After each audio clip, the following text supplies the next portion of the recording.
Hello and welcome to another games session for Industry Week 2021.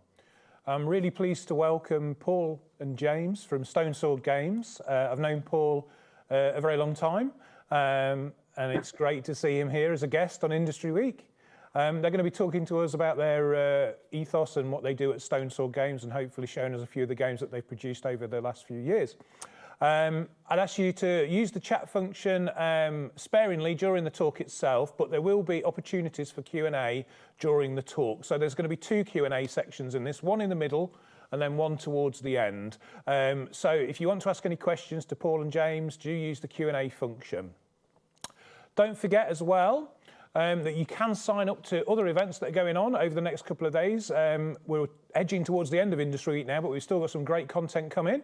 So go to iw.confetti.ac.uk. Make sure that you do sign up with your Confetti emails and your NTU emails rather than personal emails. Anybody that signs up with personal emails, they get filtered out, so you won't get access to the events. Really hope you enjoyed today's session with Paul and James, and I just want to say a massive thank you to them for joining us. It's kind of a weird situation for Industry Week this year. It's our 15th Industry Week, but it's the first one that we've done entirely online, so it's quite a strange experience to be talking to people in this kind of weird virtual world, especially when Paul lives literally just around the corner from where I am at the moment. So don't forget as well, as part of Industry Week, we're going to be running a great competition and you can win some really cool prizes. All you have to do is post on Instagram or on Twitter and use the hashtag IW21 and share your experience of Industry Week. And try and be a little bit creative about it. Don't just post a screenshot from your computer. Try and, maybe take a picture with some things that relate to the person that's talking in the foreground or something like that. Let's try and be a little bit creative so you can win those prizes. So Paul and James, I can just ask you at the end of the call, stay online, don't disappear. We need to boot all the pesky students out and then we'll have a little chat with you at the end just to debrief. And without further ado, I think it's time to hand over to Paul and James from Stone Sword Games. Hey, hi guys. How you doing? Yeah, thanks Dan, appreciate that. It is odd. We just want to comment before anyone's like, social distancing. Me and James basically work with each other every day, and this is our office, which is our front room. So yeah, we kind of, just before you go, why are they so close? I just want to put that out there before we do that. Again, thanks for joining us. I think we spoke to Dan a few months ago about we wanted to be part of Industry Week. Obviously, I know Industry Week, being part of it several times, running it and hosting it and all kinds of stuff with it. It was kind of the question was what can we talk about? What can we kind of show you? There's obvious things that we do, and it kind of came up about art. One thing that we're kind of really interested in, especially working this side and kind of having the indie game studio, is we've been working with a lot of artists. That's primarily what we do. We get artists, we have an idea, we get artists, then we kind of collaborate and put them together. But we're also not an established studio in the sense of we've got a huge amount of staff and premises and stuff like that. So when we've come at the industry in the last year, we've come at from the point of amateurs who have had to rapidly become professionals. And so what we're going to be talking about today is how you guys as artists can promote yourselves in the context of working with games developers and clients and building that kind of that business sense. I think we've split the kind of presentation talky thing into two parts, because obviously with you game artists coming on board and artists in general, obviously we want to see show you what we expect. Obviously good practice for you guys or best practice for you guys. Also, I'm looking at the list, which is quite handy. I have some students that I know. Hi everyone.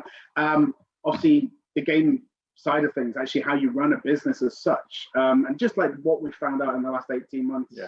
Our mistakes, so you guys don't have to make them. Which is pretty good. And again, the situations, obviously, hence us being in this kind of in our front room talking to you, the situation of the pandemic. I imagine many people have spoken about this in the talks, and it's inevitable.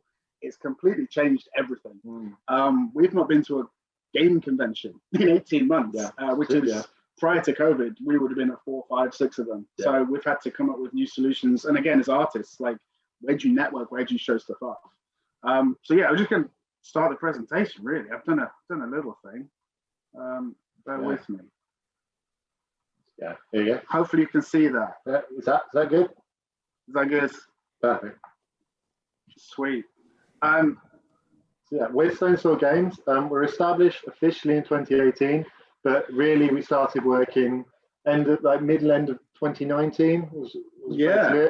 I'm very impetuous, so I went straight to company's house and registered the company, even though it was really just a shell, like an inactive shell, because in my head, if it existed, we have to do something with it. So that was our kind of that was the starting philosophy. We've had a really good success in 2020, where we pulled in £112,000 on the Kickstarter for a 2000 PlayStation 1 game, Hogs of War. It did really well. It resonated really well with fans. And since the Kickstarter, we've had a huge amount of interest from retailers in general. We're also working on a lot of projects behind the scenes that are then hopefully launching this year. So yeah, again, just a heads up with this as well. We've again quite proud of this. The campaign was really, I think we did a really good job, but it did really well, and we never showed it to anyone apart from like 3 reviewers. It couldn't get out because there was no platform. Yeah, there's not even, like, obviously local people know about Dice Cup and Loot Array. We couldn't even go there. We couldn't show it to anyone. So obviously they'd closed. So we ran a campaign of a physical product that no one had ever seen. And it just showed you kind of like there is still a huge amount of kind of like need and requirement for kind of games and all that sort of stuff as well. And with those games comes artists and graphic designers, and hopefully you guys, your future employment within like what is a really cool industry to work in. It's better than making websites for accountants, to be honest. But yeah, just to show, this is the thing that kind of when we thought about what we're going to talk about, we'll be working. So we've got 2 products which are basically complete. One's finished and already in shops, and obviously the other one's in China being finished off for manufacturing and retail. But we've been working on obviously future releases, and we kind of just realized we've had basically 17 different artists in the last 18 months, and it's just us 2 in a small game studio that's been around for like 18 months. Yeah. It's so, again, for those that obviously are art students and game art students, yeah, there's a huge need and requirement for art. Like, that's, I can't emphasize that enough. Like I said, 7 projects with 17 different people, and we're a tiny company compared to like the rest. Even in Nottingham, we're probably a 5th size game studio maybe in tabletops. And with those artists as well, you've got a huge range of scope, where some artists, we're talking like £5,000, £6,000, £7,000 of work, and it takes them a couple of months, all the way down to artists where they're very use on demand, where they will just quote us a quick price, like 50 quid, a couple hours work, and like that's that kind of relationship. And that's one of the things we'll go into as we go on. Just to kind of show off some stuff as well. Yeah, the amount of, so working with 17 artists, they do cover a lot. Like James was saying, obviously big cover piece to kind of individual kind of miniatures or individual characters. And we've been sourcing them, and obviously if you hopefully they look very different. We have, that's from 4 different products that have 4 different styles. So obviously we need, again, there are 4 different artists on there, but again, we found one that can kind of duplicate other people's, which is really good. But yeah, well, a really exciting thing as well with the art is there's 4 pieces of art on the screen right now, and 2 of them come from amateur artists or very, very new to the industry artists, and 2 of these are from established professionals. So it just shows you that. The first miniature and the ogre in the 1920s kind of attire, those 2 artists are quite new to the scene and relatively inexperienced, and it just shows you that like their art can happily sit on this screen against these 2 professionals. So the second samurai, that was done by the award-winning artist from Lord of the Rings: The Card Game, and the 4th one was done by a guy called Malcolm Woke, who's no longer working on the product because he's been headhunted by Netflix. So now he's a head animator at Netflix. So he's making an animated series. So you can see the high, like literally working with the highest we could ever find to people we've just found. I mean, I never even, I put it together this morning. I never even thought about that. It's like the quality, it's dependent on the product. It's dependent on the project. So if something requires an ogre that looks kind of cel-shaded, perfect. If it needs a realistic, and I'm talking realistic like to the 1580s century period. So it needs to be right with historical stuff. And so we need that artist to do that because we know that they can produce that kind of detail. So yeah, and then just really quickly as well, like there's, again, characters are really, really strong. Again, people that I've taught, and obviously you guys out there have mentioned, obviously games and narrative, generally characters are going to be really strong. You go behind them and kind of waffling, but you don't have to be a character artist. Yes. So there are other kinds of artists within the industry as well, and this is something that you can really use to your advantage with your skill set. So, for example, one of the piece on the bottom left of the screen at the moment is going to become a pin, and that's something that is games designers will sell as an accessory to fans. But that piece of artwork is equally as valid as the piece of work on the right, which is like a proper watercolor, a digital watercolor painting of loads of figures. And you can, as an artist, find your career doing either of these things, and they will both, at the end of the day, pay the bills. And that's obviously, as people in this society, that's what we need to really do. So that's something really exciting. So if you've never thought about that before, when you think about your future career, you don't have to just do characters. If you're not very good at human faces, don't do human faces. Like, do animals. If you don't like doing animals, you like doing cities, then work on background art. If you are very into your history, well, why don't you specialize in historical art? There's a skill set among artists that is something that's often implied rather than explicit when you go through their portfolio. And if you lead with that foot forward, you probably find the journeys a lot easier. Yeah, I mean, just to kind of re-emphasize that as well, like portfolio work, I think we'll go back over this or add to it later, but looking at kind of the card art, so the kind of the Saru character on the card, that person, we were kind of, there was we looked at their portfolio and they'd never done a humanoid animal. So it's kind of like, do we go with them? And it paid off, but there's others which we've really struggled with, like looking for, so a miniature maker just recently, we really struggled to find a good human because they specialize in sci-fi and aliens and mechs, but the humans they're good, but they weren't at the standard we want. So we looked at them, we asked for more portfolio work, and we saw issues with them, and just went, oh, sorry, you can't do that. But again, we more happily, like if we want a mech, we're going to go to that person because their mech's really strong. So yeah, I think specializing, especially you want to specialize in something so you can get picked up on a project. So we're going to start off with our first very specific portion is talking about best practice. So as new artists and graphic artists, you need to work on what is called best practice. And this is obviously the way in which you present yourself and your work to a prospective client or employer. So as games designers, there's three really important things. We've got clarity, we've got communication, and we've got contracts. Obviously, contracts, self-explanatory.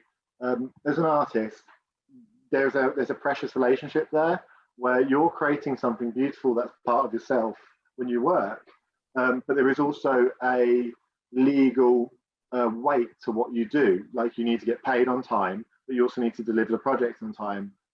What happens if it goes wrong? So one of the things you should always think about is like how once you've got some work agreed with an employer, how do you go around securing that work and making it so that if it does go wrong, you're both covered.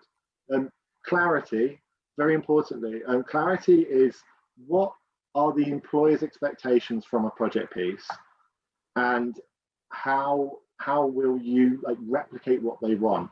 And mistakes in clarity are where fights happen, where arguments can break down, because what happens is if you haven't got the right amount of clarity about a piece, or the employer has been unclear about what they want, you might end up doing 40, 80, 100 hours worth of work on a project. And then at the end of it, they say, oh, we're not paying you because that isn't what we wanted. So clarity, super important. And we'll go into it in a bit, but using art briefs and previs boards, hopefully you can avoid those issues. And the most important to us is communication. Yeah, really. Yeah, totally. I just kind of just emphasize this, what these images are. Again, best practice on both sides. We'll talk about that. Obviously, as an artist, you need to have good practice, best practice on stuff what you do. But obviously, as the client, like what James said, we've had, I think, only one person where we've kind of had the miscommunication that's kind of cost. Like we've just basically lost a relationship. It didn't work. But this is just kind of showing that obviously as a games designer, just pointing that one, we have an obligation to show you what we want. I think that's really important. Again, some companies do, some companies don't. I've seen people naming their names that don't really do this that well. And we've tried to have that because obviously as a teacher or ex-teacher, the idea that you need to have that kind of like, what do you require? What do you need? And I should spend 15, 20 minutes, an hour making sure that you understand, because it's going to save us 40 hours later. So again, this was something for the Hogs of War game. So one of the mechanics was you can build a blimp, like an airship, for parts. And it sounds really obvious when you say it out loud, but again, really making sure that the card art, again, showing what it looks like on the table, top with my amazing artwork skills, making a really simple brief together. And then obviously the final artwork was perfect. Like it literally was. We didn't have to talk about communication and kind of showing the progress. That was literally like, is this it? And we're like, yep, that's it. You've nailed it. There's no like reworking. There's no going back and forth. As an artist, you've saved time. As a client, we've saved time. And it's just, again, prepping, making sure you do that. So again, what James said with the clarity is really, if you don't know what you require, please make sure that you figure that out. Yeah, and that's part of communication. Don't be afraid. If you're new, if obviously you guys are quite young and you're in education, when you hit the adult world, there will be like a lot of employers who don't. There'll be a lot of employers who don't give you the benefit of the doubt just because of your age or your level of like skill, because they will see you ultimately as an investment. Like they're going to be paying a set amount of money and expecting a certain amount of work. So don't be afraid if you're ever like stuck with a job, to go back and ask for clarity and communication. Because from our point of view, we would much prefer an artist who's good but communicates very, very well than to have an artist who's excellent, but Paul and I are having sleepless nights, not knowing whether the art's going to be there in a week or not when we need it. So that's why communication is first, like absolutely the most important thing. So best practice number 2, communication style, social media apps and barriers to understanding, and the 5-minute rule. So communication style is something very important. Obviously, when you're employed as an artist, you need to understand the amount of liberty you have in that art process. So some art jobs will be very prescriptive. So the employer will say, we need exactly this. And some art projects will be very open and saying like, our interpretation of what we want is kind of this, show us what you can do. And both of those art projects are a challenge in themselves, but the communication style that you have as an artist, as soon as you step into the adult world, you are a brand, because artists are visual. So everything you do, the way you speak to everyone is part of that brand. And it also leads you to better and brighter things. So if you can be open and friendly and communicative about what you require, the communication style, then you're going to be successful. And part of that is obviously in the modern world, I mean, coronavirus has definitely emphasized it, but social media apps and communicating electronically, there is a huge amount of cultural language, like bias to the way we speak. If I say to Paul, don't spend too much time on it, just do a rough sketch, Paul knows what I mean, because me and Paul like know each other really well. But if I say rough sketch to an artist like living on the other side of the world, it doesn't matter what country it is. Depending on their local context, they're going to have like a different understanding of what I mean by rough sketch. Someone would do 100 hours worth of work, and some will do a 5-minute piece of work. So understand who you're working for and what their cultural context is, and don't be afraid to like clarify that. And with social media apps, I'd say email's fantastic because email's long form, but you can always ask a question on a WhatsApp or a short like messaging platform for quick clarification if you're stuck. And I have, from personal experience, we don't mind doing like answering those questions if it means that the art project isn't going to have like more niggles along the way. Yeah, 100%. I mean, I put the 5-minute rule. It's something someone kind of mentioned to me a few years ago. And it's, if you can do a job in 5 minutes, ask a question and reply back to in 5 minutes. And it came across this morning. We're working with, so we've got 4 model makers from 4 different countries, 4 different backgrounds, 4 different things, working on the same project. So obviously we've tried to universally kind of like give the same artwork, art briefs and line art and all that stuff. But then, and try and be as clear as possible. But then I had the message this morning going, the miniatures, it's 32 millimeters high to the eye. And it's like, yes, but if I left it and hadn't asked that, then we don't know if the character's going to be too short or too high. Yeah. And it was just, again, clarification of like, are you sure it's this and is it this? And it can take 5 minutes to answer it. So that's where like the social media and email and apps and messengers are really useful. But like arguably, if it reverses, if there's a question every 5 minutes, you start to wonder if they know what the strength of that, like, is it this, is it this, is it, it's like. That means the brief you received from that employer wasn't good enough. Yeah. And that's something that you might not recognize on your first job. But that's definitely a skill you'll build up, where as an artist, you'll know your tolerance for an art brief. You'll know, like, how much do I need to know to feel safe when I do this job, that I'm doing the right thing. Yeah. So here's some character process for briefs and previs boards of recent projects. So we've got a Ronin character from our game Shinjutsu from the Battle of Japan series. And we've got also Shigeru from Zebra. So Paul wants to talk about. Yeah, hopefully. So some like I think we mentioned earlier about the best practice, something that we do and something that we found that works really well. And we've actually added, just recently, I'll show you on the next slide, what we've added to this process. So obviously we contact an artist generally from their portfolio, like something. So again, the Ronin, the samurai, is we want a model, a miniature making. So we looked for on ArtStation, obviously model makers. And then also we're looking for samurai as well. So because obviously if they can do samurai, it kind of answers the question, can you do samurai? So looking through their work, but also putting together our creative kind of what we want in the game. This character is a heavily armored Nagata wielding samurai. This character is obviously a cheetah, acrobatic, and this one is in Ogres, the gnome, she's a mechanical kind of engineer. And so we kind of know roughly what we want.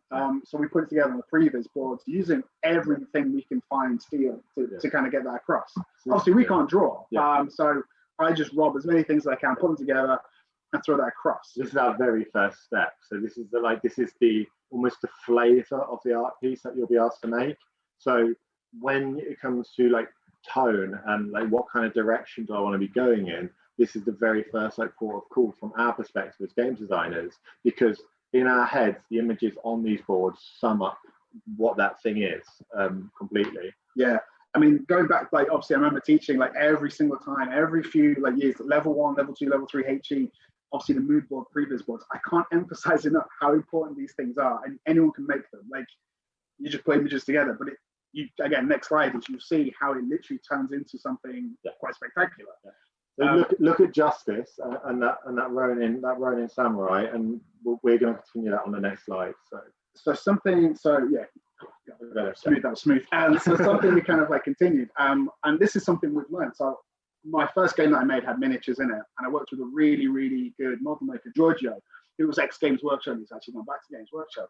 And he gave me some really nice piece of advice recently. It's like, as a 3D modeler, as a sculptor, if I had a line drawing, rather than, obviously this art piece here is really useful because I can see like what you kind of want, but it's more of a flavor, like what you just said.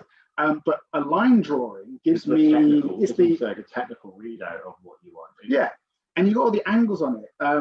It's orthographic, isn't it? It's an orthographic, so it's literally going through it. And so with this, we'd sent off. So I've been talking to a miniature maker for a while, and obviously sent them some artwork. They're really interested. And then when we sent this line work that was done by an incredible artist, won't mention any names. If he's looking, he knows who. So it was done really quickly, and it's more detailed than what we required, than we wanted. But within 2 days, I can't emphasize this miniature was made. And that was based off because they went, oh, brilliant! I can see exactly what you want, and I just put it together. I mean, the assumption is the artist already has katanas and stuff and brushes, and there's no doubt that can be done. But within 2 days, it was basically done and sent back to us, and we were like, holy. Like, oh my God, this is incredible. And what's really good about this is from your perspective as artists, like time is money. because every project you take on is going to take a block of time. So if you're getting paid £400 for a miniature and it takes you 10 hours, that's £40 an hour. That's a great tidy wage.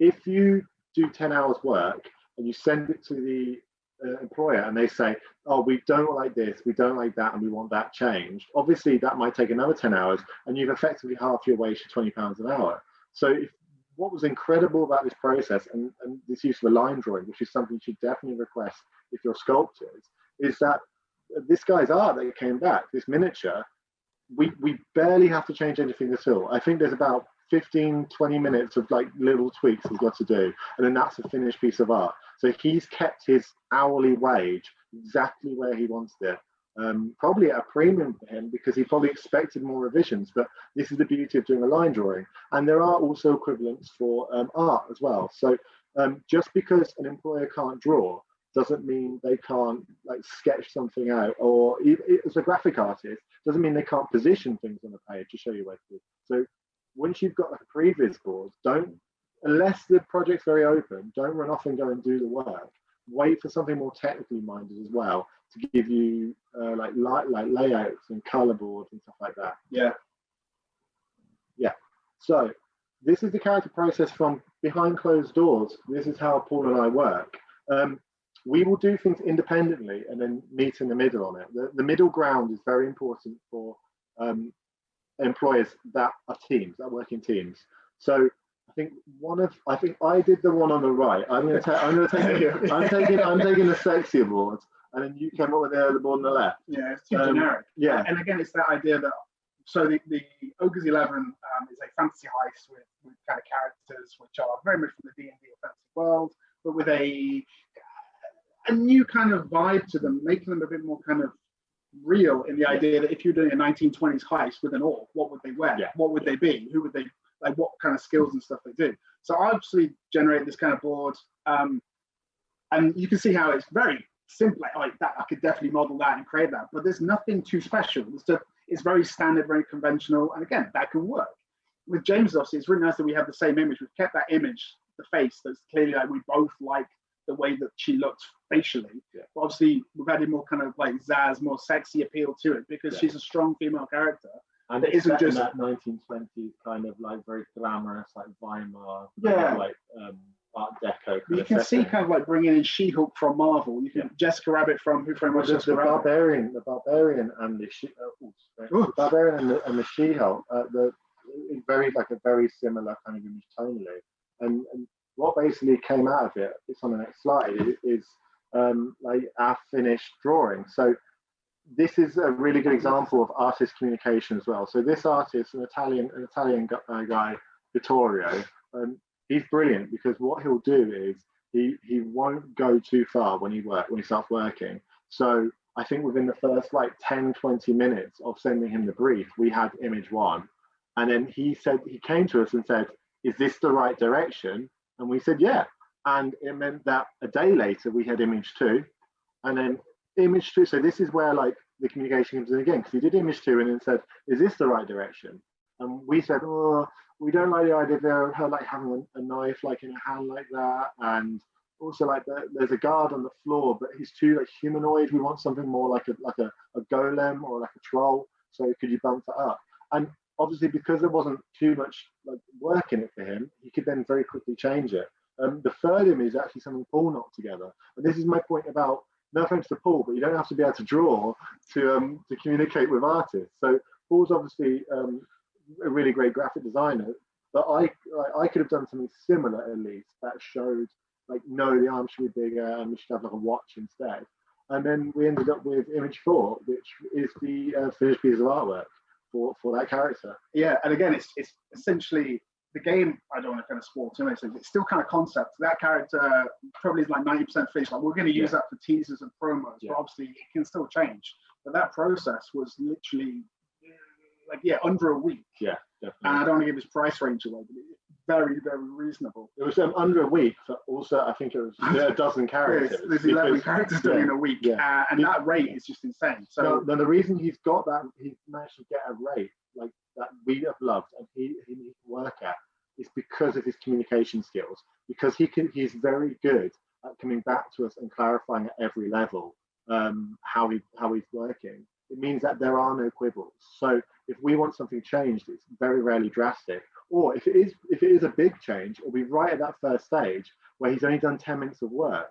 So he's still keeping that hourly rate in his mind. It's still very effective to him as well. Yeah, and then kind of, I think I mentioned like the final submission. It's really important for us, particularly myself. Obviously, I mean, I've got a few.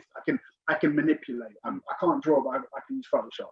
But it's really important for artists to send final submissions and files and the clarification. And again, to know it's what it's so boring. I can't emphasize how boring it is to say it out loud, but layers and making sure they're named correctly. I think back in teaching, it's insane how important it is, because once I get it, I then have to go through everything. So you can see the Shigala character. So fly back to the previous boards. I wanted that kind of cheetah character, kind of flexible. I really like that pose, which wasn't done, but this pose, which is ugly better, is done. So I get the piece back, and it's the layers. There's so many layers to it, but they're named correctly, and I can literally just take the character out and drop into the card art, and then I can start tweaking it and cutting it and dodging and burning and all that stuff. Now that might take you a bit more time as an artist to set up, and to probably have that's a discipline that is learned over time, of like keeping those layers like well ordered in folders and named.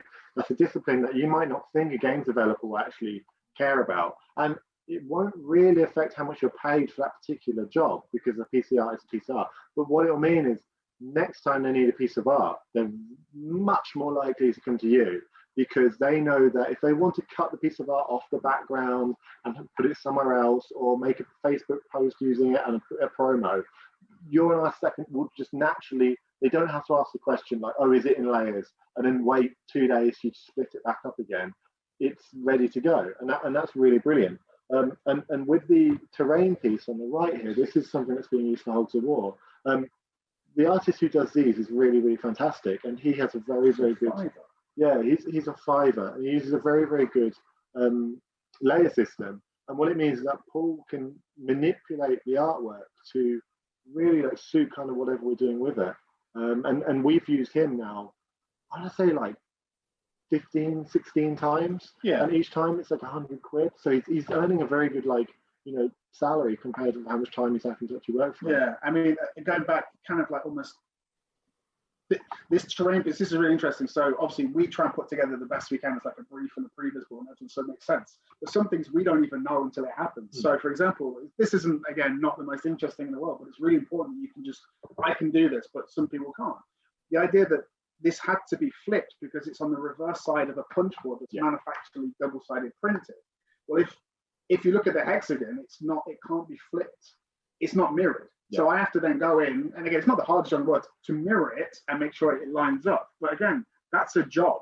And I didn't know that until it came to obviously Chinese manufacturing. Oh yeah, that's going to be on the other end of that board, right? Yeah. But as an artist, if you can learn these little like tricks that actually will help a developer at the end of the day, like bleed, oh my goodness, like including bleed, which is massive, and every developer will forget bleed until they need bleed, and then they panic.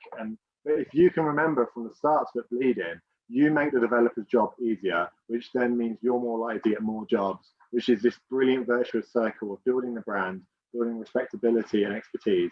And this is the thing, you don't have to be the best artist. Like there are 60 of you in this chat.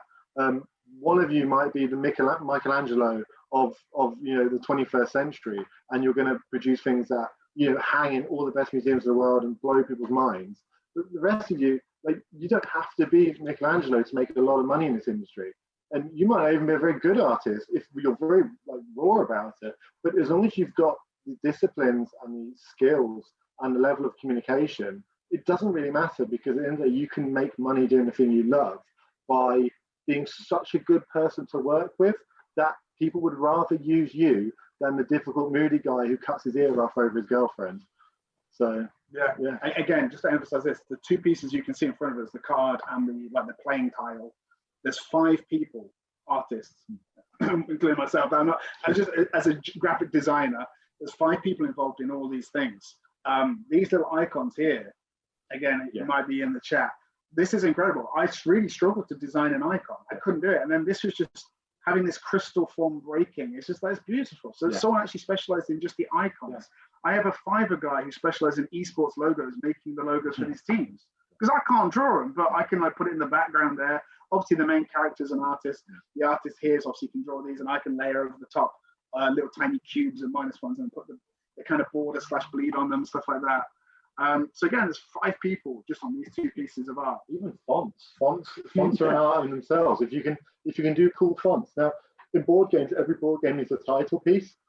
You can think of some very famous ones off the top of the head, like Scythe, obviously, iconic. Like a lot of people know what just the word Scythe looks like on the box. Like that's a whole art field in itself. So you don't have to be able to draw a cheetah falling 100 miles out of the camera. Like you can do crack little crystals and make a good living off them, or you can do fonts. So there's a huge amount of flexibility that's in this industry, and skill isn't the biggest determinant of how successful you are, really. Yeah. Questions. Yeah. Questions. I'll see if I can. Bear with me. Okay. So you can put questions into a chat, I believe. Yeah. Oh, can you hear me okay? Yes. So we can read the questions out to you, and then you can answer the questions. They are appearing magically on my screen here. So there's a few come in so far. Ethan's asking, when creating ideas for tabletop games, do you need to take a different approach to what an artist would take for a video game character? So I think specifically about characters. So obviously thinking about a 3D character probably for a video game, and then maybe thinking about the equivalent thing for a tabletop game. Really interestingly, the start of that process is actually very, very similar. And this goes on for movies as well, and theatre productions. What a board game developer will ask for in terms of the very early stages of what that character is are actually quite similar. You've got to capture the tone of that character and what feeling that character is meant to generate in an audience. But then there's also the technical side of the character in terms of how they move and how they're shaped. It's basically after that point where you stream into what kind of media it is. Like if you're making a character for a video game, you're going to build a frame for it. If you're a character for a movie, you're going to start looking at casting, costumes, and stuff like that. With board games, the main thing we find for characters is you want them to be repeatable. So if you can create a character multiple times that looks like that character from different angles, kind of like an animator, that really works for us, because sometimes we want the character like with their sword out about to attack someone, but also we want that character in like a form of repose, like resting, because they're going to be used on a different piece of artwork. That kind of consistency is a real skill. That's something that Disney and Fox, producing like Simpsons and Futurama and stuff, they need, because although Homer Simpson, for example, is a very simple drawing, if you like blind now, like with your pens, to try and draw Homer Simpson from memory, I bet all 6 of them are going to look completely different. And the artist, when he draws Homer Simpson, they have to make the same Homer Simpson in every frame. Or, as you'll see from certain groups on Facebook that do Simpsons memes, he looks completely bizarre. Like, Homer needs to look consistent. So that is one of the things I would say from board games, we do look for differently in that we like that first bit of the project, that creating a character as a drawing or as like a model. We like to see more of that in manipulation. So we just see more types of that, and necessarily like the skills that you might need for putting something into a frame or animating something aren't necessarily what we're going to look for. So maybe it's a lower tech, I don't know, lower tech, but more consistent. Yeah, I mean, I think comic books and board games, I think, are the happy medium, because you're looking for dynamics, character dynamics. Because once you can have like a character concept, but if you put that concept art on a board game, it's very bland. It's like, they're just standing. I can see the clothes, they're standing there, whatever. So obviously with the Shigara and the Zero characters, every single one is hyper. Every single one is like doing something incredible, because you don't play a card and they're just sitting there doing nothing, right? You want to see their action. It's like a land card in Magic. It's just like, oh, it's a bush. It's a mountain. Wow. So yeah, I think comic book art and board games there's a very close kind of position. But the start of designing a character is like every single industry, creative industry, really. So another one, thinking about specialism here, or specialisation rather, is it best to be an all-rounder, or is it best to be very focused? So if you're going to be a character designer, say, or you're going to be a land designer, and I suppose with board games, it kind of widens it out a little bit, like you said, because you could be just like a component designer, couldn't you, and just do, you know, all the tokens and things like that. So there's probably more options for specialisation. Exactly, and some people create meeples. Like some artists will just create meeples, and that's very specialised. I would say if you're at the start of your career, then being a jack of all trades isn't necessarily a good thing, because one of the things is, so I'm 27, and one of the things I found, so I come from a finance background and from a property background. What I find is that when you're younger, and this is going to sound harsh, but it's absolutely true, you will not be given the same level of respect as someone in their 30s, 40s, 50s. It's just something that, unfortunately, something that comes to the territory of being young. Now, if you can prove your knowledge in a certain thing, like a specific thing, like this discipline, like the discipline of drawing castles, or a discipline of drawing cars or guns, or something that will go into like an art piece, you can really carve out a niche for yourself very quickly. While being a jack of all trades, because you're young, it takes a huge amount of experience, like an aggregate of experience, to reach that point where you've got general skills in every field. You will find people, artists, who have skills in every field. They're either incredibly talented and like rare, and also expensive because of that point, or they've been in the industry for decades. So my advice to you starting out would be, find the thing you love. Realistically think, is that something where there's a demand for it? Like if you really love drawing skunks wearing purple shorts, maybe you can work on Space Jam 2, but other than that, you're probably not going to find much work. But if you like drawing something quite like niche enough that there's a demand for it, so at the moment, look at games like Wingspan, look at Root. If you can watercolor style animate, like very Zeitgeist. If you can do animals in watercolor styles, that's a great size niche, because it's big enough that you can compete, but it's small enough that you can also take part of that pie for yourself. Go with that and just work on it. And if in a few years you realize maybe it's not my calling to do that one specific thing, that's when you become jack of all trades, because you can say, well, I can do this or that now. And then you add another hat to your, you add another feather to your cap, really. There's on the flip side, there's a very good historical artist called Peter Dennis. He's a lovely man in his 60s, lives up in Mansfield.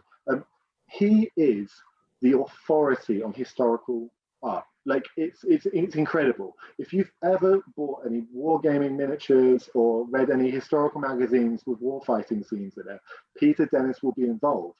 And he's done the other route, where he's gone, I love doing just this. And he's mastered it. So 40 years of constant work. And now people pick up the phone to him straight away. He has to actually turn away work most of the time. And that's the other like side of the coin. It's a very interesting question, but I would say the general rule, if you're just starting out, go specific, try and find something you love, or you can grow to love. You don't have to love it straight away. Carve out that niche, build that brand, and then if you get bored of it, then look at doing other things. It's also about building that reputation, isn't it? Because if you do that specialised thing, you build a reputation for doing that specialised thing, but you might also be developing another thing in the background a little bit, so that when people go, oh, you're the guy that does that stuff, you can go, well, actually, I've got all this stuff as well. So they're pleasantly surprised by it. Yeah. And also the way social media is constructed actually also weirdly works exactly for that. So if you have an Instagram channel and you're artists and you're doing consistent things, then you'll grow that brand really quickly, because your social media will target a specific portion of the population. And so that reputation it really bleeds through just organically. Well, if you set up a new Instagram channel, for example, and you're doing a scattergun approach where you've got like a dinosaur, a mech, like a planet, a bush, people won't go back to your channel because they don't know what they'll expect. People like building expectations about you. But as you said, you could be working on something like in the background and perfecting a new skill. Then when the time is right, you can draw back that curtain and show off, I can also do this, and see how it goes. Exactly. I think I'm just conscious of time, so I know you've got some more stuff to talk about as well. So we've got some more questions, but maybe we'll hold those for a little bit longer, if that's okay. Yeah. Jump in, we do. Yeah, both of us talk ridiculous amounts, so good luck with that. Okay, so this is from the perspective of starting an indie studio. So obviously, when you come out of education, there's a big choice, which is, do I go and cut my teeth on a 9 to 5, or do I go it alone? I think you found 9 to 5 employment pretty good for a long time. Well, it's circumstance. I think everyone has their own kind of needs and requirements. But yeah, I think again, I've done this twice in the same field, failing the first time and hopefully succeeding the second time. But it's a case of, it takes a lot of energy. I can't emphasize that enough. Like no one's ever going to pay you to make your own game. Yeah. No one's ever going to pay you to work for yourself. You have to figure this out and work.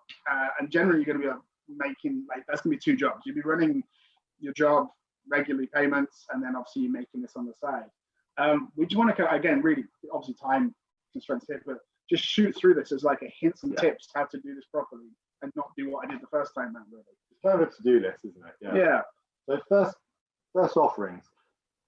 When you start a business, one thing you can do is you can start a fake business and gauge market interest and then actually proceed with the real business. Now, as an artist, there is an equivalent of doing this, which is there are places like Reddit, there are places like Tumblr and Instagram where you can fire stuff out into the void and gauge how well it comes back.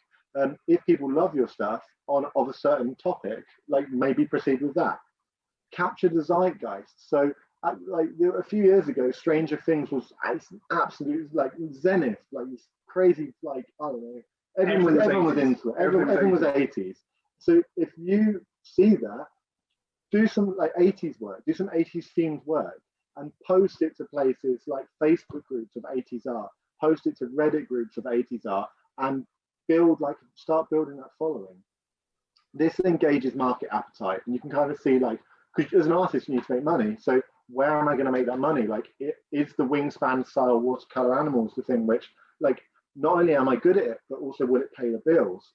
While, like, you know, in the 90s, superheroes were like massively in decline. We've got like alternative, we had like Spawn and stuff like that. But the classic ones, so like Marvel, were in decline. Well, now they're like, you know, they're one of the biggest film industries on the planet. And so you can see, you've got to gauge what's popular as well and play to your strengths along with public opinion. If you're going to produce games, one of the best things you can do is create prototypes of your game, but don't go too far with them. One of the dangers we did really early on is, so I'm a bit of a maniac, and what I'll do is I'll throw $3,000 at an artist without actually having designed a game for it, which is not the wisest thing in the world, but I don't know, that's what I do. It's not a good, don't do it. But one thing that we now do is create mechanical prototypes. So we'll create games at a very base level, literally on the backs of fag packets, like on a dining table, until they work. And then you can proceed with an idea. And I think if you're just starting out, the biggest danger will be like, oh, I've got £5,000 of inheritance and I'm going to go it alone and create something really beautiful. And you scattergun and you create something that doesn't really work. And you wake up 6 months later, £5,000 down, and you haven't really got anything marketable, because that is, at the end of the day, you do need to create a product. One massive tip: Tabletop Simulator and Tabletopia. They are online. Necessary now. Yeah, they're necessary. Yeah, Corona has made them. Yeah, we've got like what do we call it, like a sales agent. So we've got someone now. Our work. I mean, this goes back and forth because obviously starting a studio, being an artist, having a product, it's trying to break them apart. They're all the same thing essentially. Yeah. You are doing something to make something. Yeah. However you do that. We dropped some artwork, cover art, in January for something we're making, and it just, I got it, and so it exploded to people emailing us like, "Can I buy it?" And it's like, it doesn't exist. Like, yeah, but can I buy it now though? And then we then got a sales agent to represent us, and it's the idea that he's now gone. So he sells all around the world at people's games. He doesn't visit them; he sells them on Tabletop Simulator. So that's how necessary this product is. He will take a built game, a digital version on Tabletop Simulator, and then pull in a factory owner and say, "How do you feel making 10,000 copies of this game?" And that's big money. And he does it all through Tabletop Simulator. So if you haven't got Tabletop Simulator, and I swear we're not on commission, go and buy it. Because if you are going to work in board games, if you're an artist, you need it to be able to see what your pieces look like on the table. If you don't have like a 900 quid 300 DPI printer, then like you're never going to get a good reflection of that. So Tabletop Simulator allows you to digitally share that art and get a simulation of what it is. Also, we don't know how long the pandemic's going to last, so it's a good idea for that. And if you want to start a game studio, then don't even think about it, just go and buy it, because you will be creating games that you need to share with people digitally, and that's the way to do it. Yeah. Private play testing, always keep a network of friends and family that you know will love your products, and you can kind of break the back of the game on them just to make sure it works. That's a really good thing. It's kind of related to like keeping a layer discipline in Photoshop. If you are going to produce games, keep track of the versions. There's nothing worse than updating a rule book and then playing the old version of the game with a new rule book and realizing you've just wasted like 3 hours of your life. We don't do that. So, no, not anymore. Ordering and producing graphics and art. That's obviously, we've been through a lot today. So you've got to think, if you're going to have a game studio, maybe like you can shoot us some questions afterwards, but you've got to think about it from the bird's eye view of like, why am I requesting this art? Like, what am I going to use this art for? Is this art going to be used enough to justify its price? Like if it's only going to be used on one card out of like 200, should you spend 40 quid on it? Because I mean, that's like a lot of art. That's a lot of art you're going to use. Producing preview and review copies.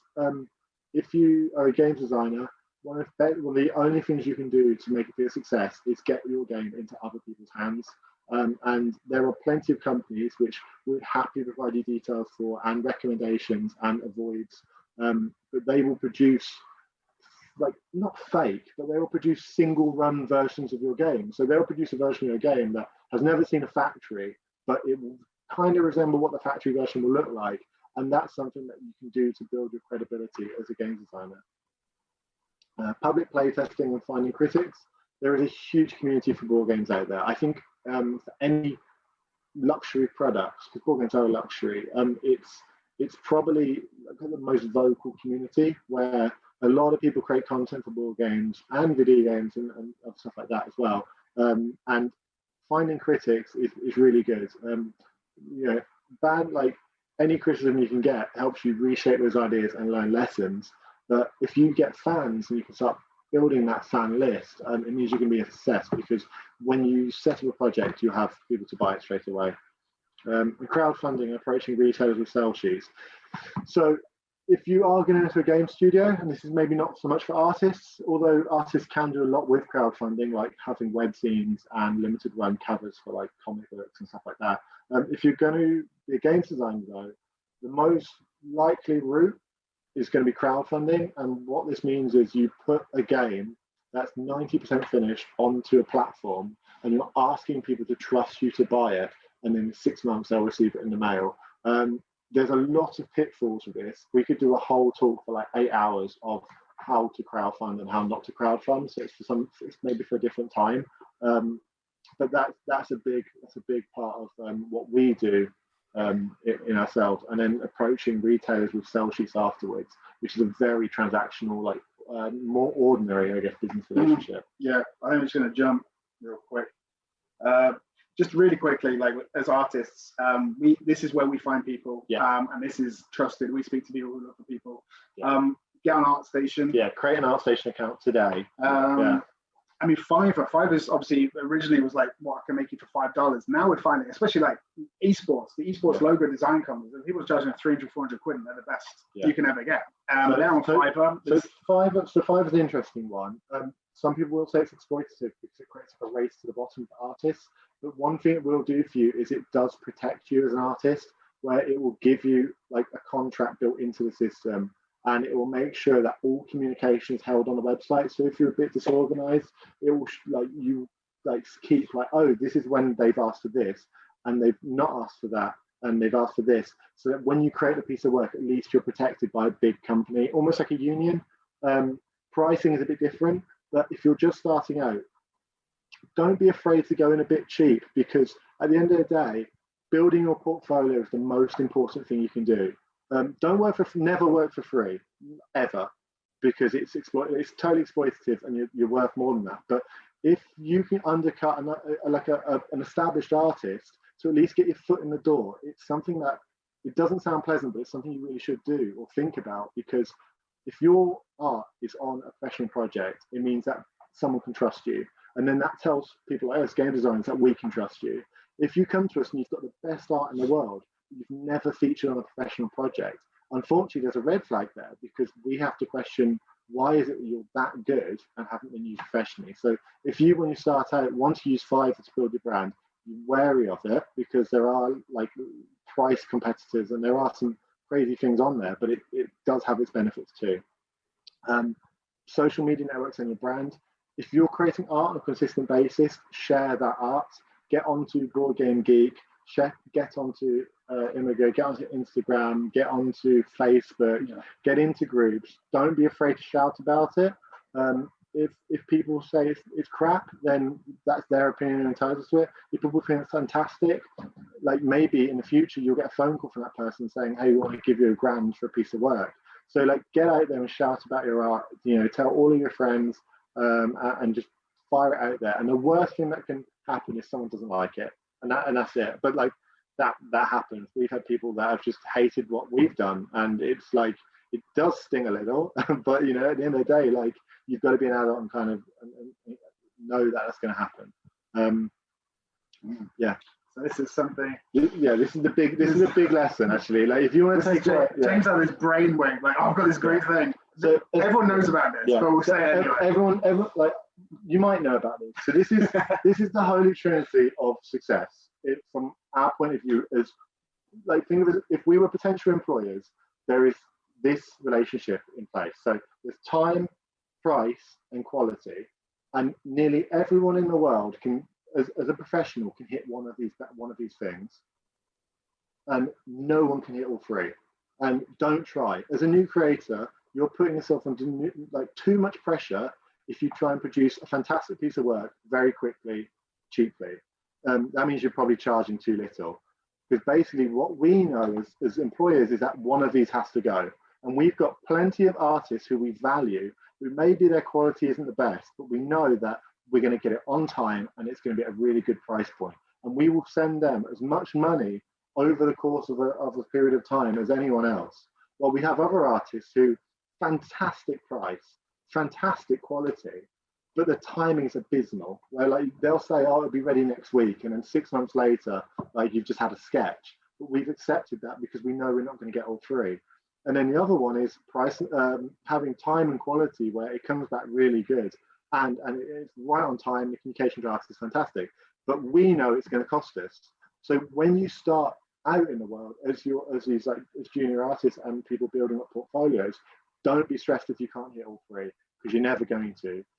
Try and aim for one. If you can do one really well, and then try and get another one in the door, that will show you your niche as well. Because some of you might already be thinking, actually, I like sketching things really quickly and getting them to people. Well, then you've got time and price on your side.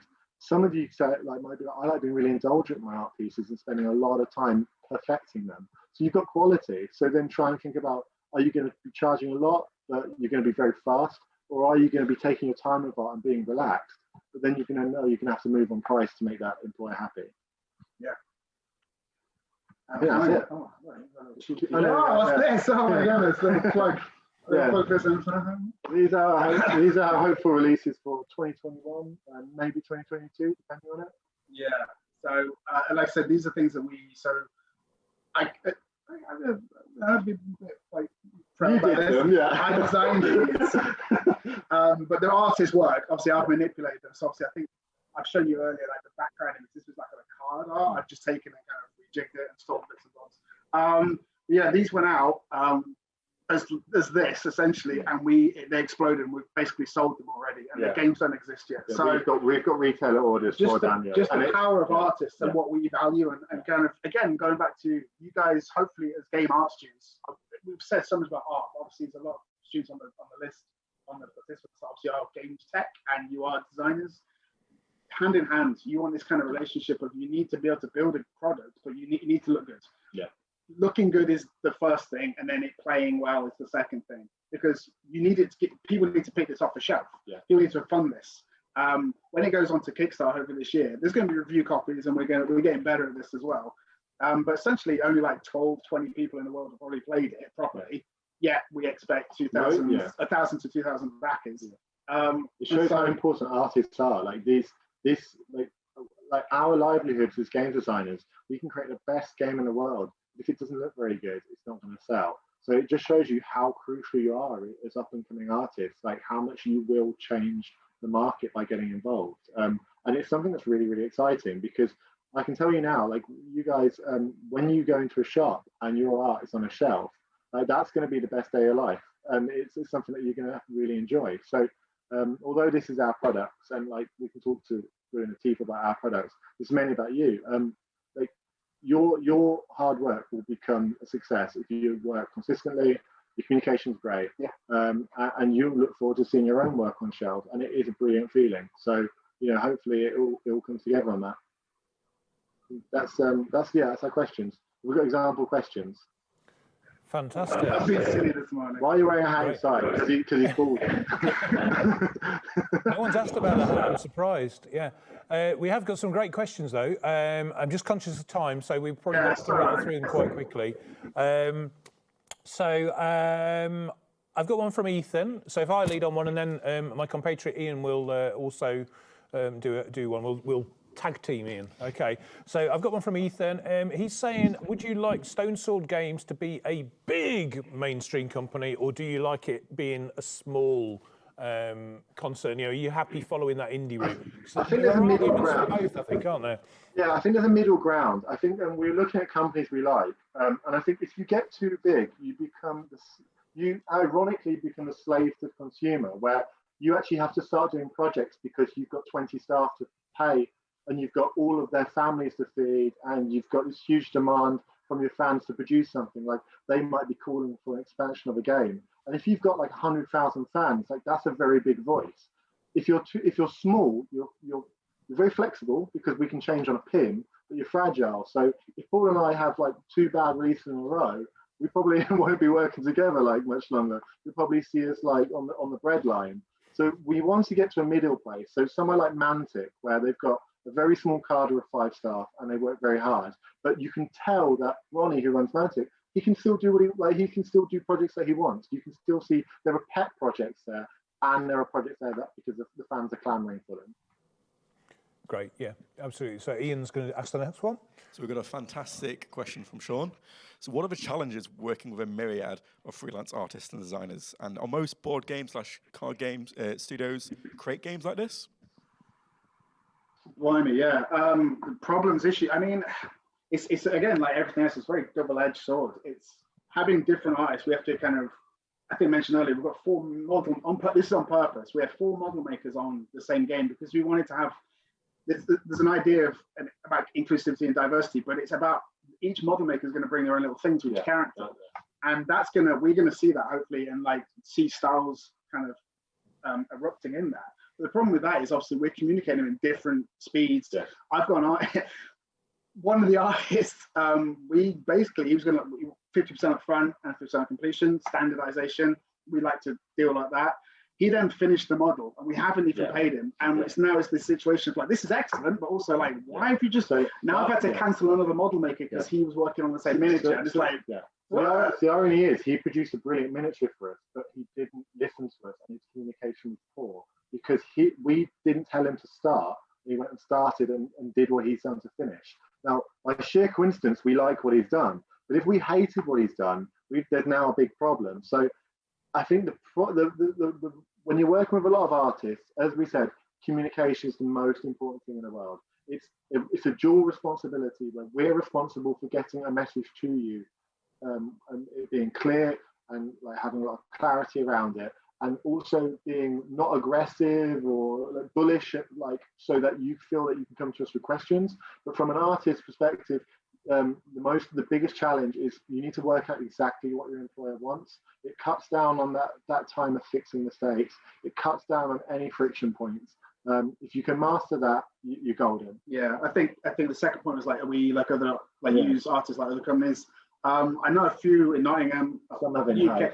Yeah, they have an in-house artist generally, and then they bring in people for cover art. They bring in model makers, 3D model makers, and stuff like that. We are touchwood bringing in hopefully an in-house artist because we've found someone who's jack of all trades, but they've become that because they've had 25 years experience and they are fast. They are super fast. Yeah. And so we can throw something to them and it's done by the end of the day. Yeah. That might not be finished, but we know we can use that to like the models. we can then give that to a model maker to then finish. I think most of the big companies will have in-house artists, but it's because they've got a big enough following that when they produce a game, they know it's going to have enough sales to make it profitable, and so they can afford to have a more consistent art style. And that is a really, really comfy job. Like if you can develop a unique art style in a niche, you can go work at a big company like Call Me or Not, and you can produce constant, consistent amounts of pieces of art. But then you're sacrificing that creative freedom where, like, you're like, oh crap, do I have to draw another Napoleonic lineman, or like, do I have to draw another like car with eyes or something like that? Like you're on demand of like whatever you're working for.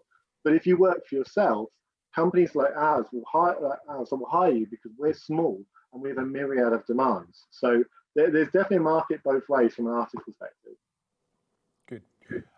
We've got one more question each, and then we'll beat everybody out.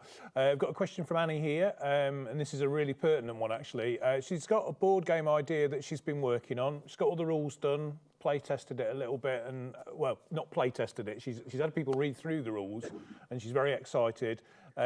She hasn't told anyone publicly about it or done any artwork.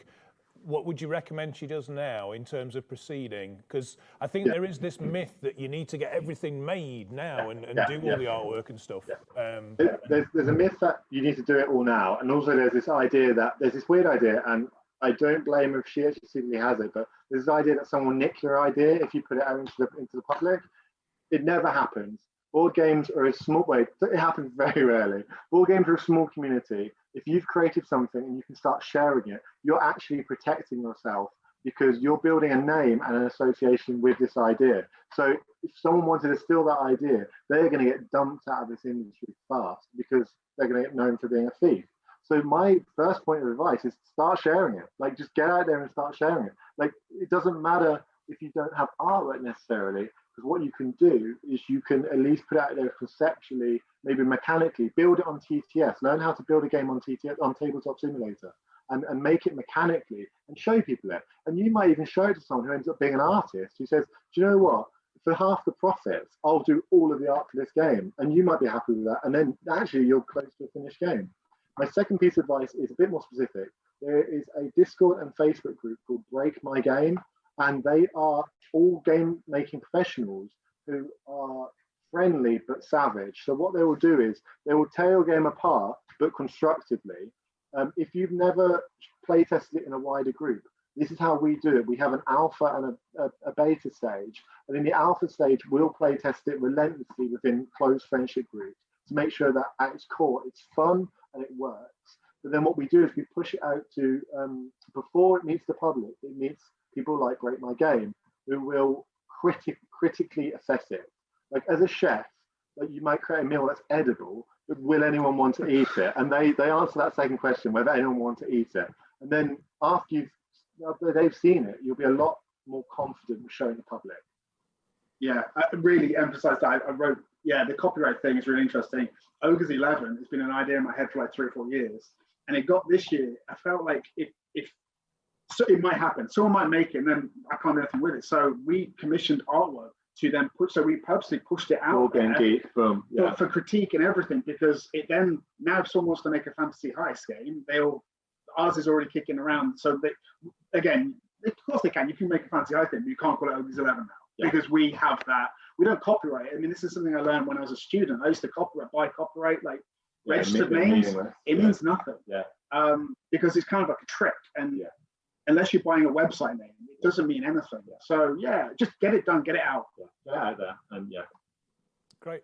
Ian's got a question. Fantastic. The last question comes from Ethan again. Would you both say there's more unique ideas coming out of the board game industry compared to maybe the video game industry? Yeah, well, that's nice. Well, okay, so video games, the AAA studio is dying a death, really. It's been very stale, and it's paralyzed by social media drama and staffing drama and stuff like that, and the whole industry is kind of shaking itself apart, much like Hollywood is, sadly. Like Hollywood is what it was is no longer. It's led and this pattern is across all industries at the moment, where you've got video games are going to indie studios where one guy has a really great idea like Star Sector, Dwarf Fortress, Stardew Valley. That one that just blew up. Among Us. I mean, I think they took like $40 million, and they like the game took them like they're working for 3 months. Yeah. And that's happening in board games. And board games though is going through a bit of a renaissance where 30 years ago board games were crap, like really bad. Like they had player elimination. They had, there's a lot. Like the 2070. A lot of them. I mean, Talisman took about 3 years to play a single game. You had like Monopoly was like the only game in people's households, and now things like Ticket to Ride and Technical Catan, although not necessarily the best games themselves, they're now household names. So board gaming is not actually an old industry at all in terms of where it's going to go. It's very much early days. And indie as a board game as well, the skill set you need is smaller than a video game or a movie. In a movie, you need a sound guy, you need directors, you need editors, you need cameramen, you need like fluffies, you need makeup people, you need everything. And then like you look at board games and you need an artist, a rules writer, and a graphic designer who ties those two together. And that's really it, like at its minimum. And if you're a very good games designer and you're in this chat right now and your mate is a very good artist, have that conversation and you might have a finished product at the end of that conversation. And that's something that you can't do in video games, because in video games you're going to need to speak to about 6 other people to get a product. And even then there's a lot of hoopla about how do you push it to market. Board games is, because it's physical, it's fantastic, because basically you can get it produced in the UK, you can get it produced in Europe or America or in China, wherever. And as long as it's a physical thing, it exists and no one can take that away from you. And the great thing, of course, about being in Nottingham is there's so many networking opportunities to be able to go to people. That's the thing. I mean, Nottingham really is the epicenter. I mean, I was in New York a few years ago and looking for board game stuff. There was one board game cafe in New York State, and there's 4 in Nottingham. And it's just that kind of like this. It's the far. Apart from there's some places in Germany. Germany are very. Most of Europe's really into games, but Nottingham is it. Like it's the grandfather. It's the grandfather's not right. Mecca. The Mecca. That's that one. It's the Mecca of board games. Really, I can't. Yeah. Everyone I've spoken to is like, where are you based? It's like Nottingham's like, me too. And it's like, oh, you go to that pub too. Excellent. Yeah, I know you. Yeah. I mean, that's an important thing as students to take in mind as well. That like your heroes or your idols within the industry, like actually might be in the pub with you, like or in the cafe with you. So always keep an open mind. Always talk about what you do, because you might accidentally bump into your sculptor or your artist. Or your graphic designer or your new boss. Like you just don't know. In Nottingham, you have this amazing position, and it's a positional advantage. It's kind of like if you're going to work in finance, go to London. If you're going to make board games, Nottingham is where it's at. And after lockdown, I encourage you all to just get out there and network, which really just means like be an approachable, nice person and talk about what you do. Yeah, and play some games with people. Play some games. Get down to Ludoarty, get down to Dice Cup, and get down to Geek Retreat, and have a laugh, and and introduce what you love to the world. Well, it's been a fantastic talk, folks. I hope the students appreciate it. I'm sure they'll give you some thanks and some claps and general applause now in the chat. If you watch the chat go, it usually happens. Yeah, virtual applause. Thank you once again for taking part in Confetti Industry Week 2021. If you guys can just hang around at the end, once we've kicked all the students out, as I say, there's just a few questions we go through at the end. Really, really useful insights. I think networking-wise, I'm sure you're both approachable people. If the students buy us a drink or free, we can't wait. Seriously, absolutely, yeah. So do feel free to get in touch, students. Just a quick sort of plug for the other things that are going on. Today's the Warlord Games Takeover. So we've done some portfolio reviews with Warlord earlier on, and later on we've got some of those gaming heroes coming and doing some talks. So we've got Alessio Cavatore doing a talk this afternoon, and one of my personal gaming heroes, Andy Chambers, doing a talk as well. So I'm looking forward to both of those. And then tomorrow we've got Mark Gregory, who's an indie games, video game developer, so he'll probably be talking about similar things to you guys. Sally Blake, who's CEO of Silent Games, which is a great video game company, and somebody called John Romero. Apparently, he wrote a game called Doom. I think that was quite successful. So that's going to be really exciting, and that is like my 20-year-old self would be having kittens now, knowing that I'm going to be talking to John Romero. Thanks, guys, once again. If students could jump off now and leave the meeting, that would be great. And James and Paul, we'll talk to you again in a few minutes. Okay, thanks very much, folks.